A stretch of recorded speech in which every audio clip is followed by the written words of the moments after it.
80-year-old Hans Frischheisen has traveled the world 5 times, using his bike as his primary mode of transportation. His travels first began back in 1945 when he was living in East Prussia, which today is now part of Russia. Hans was just 4 years old when the invasion was beginning and the country was on the brink of war.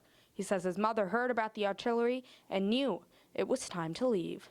She grabbed a bicycle and a few valuables, and that should include me, and put me on the rack of her bike and got out just in time, avoiding a deadly invasion. Possibly the bicycle riding away from East Prussia saved our lives, and I have ever been tied to a bicycle since. It is almost like my second wife.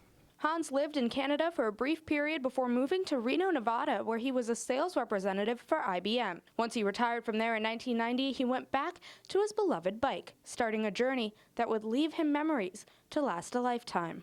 Well, I crossed all continents except Antarctica, and if there were bike trails on Antarctica, I probably would go there too. But so far I have held back. So far, Hans has traveled the world 5 times, twice horizontally, starting from San Francisco and ending up in Russia, and another 2 times vertically, starting from the southern tip of South America.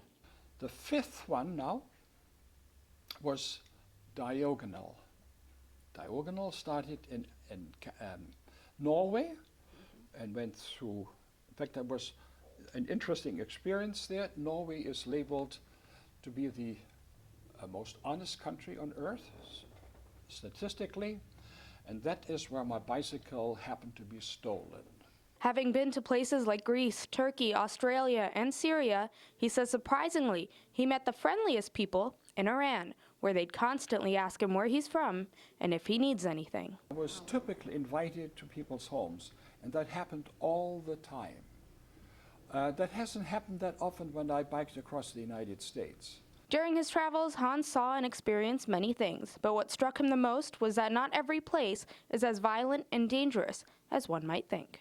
I believe that the world is maturing.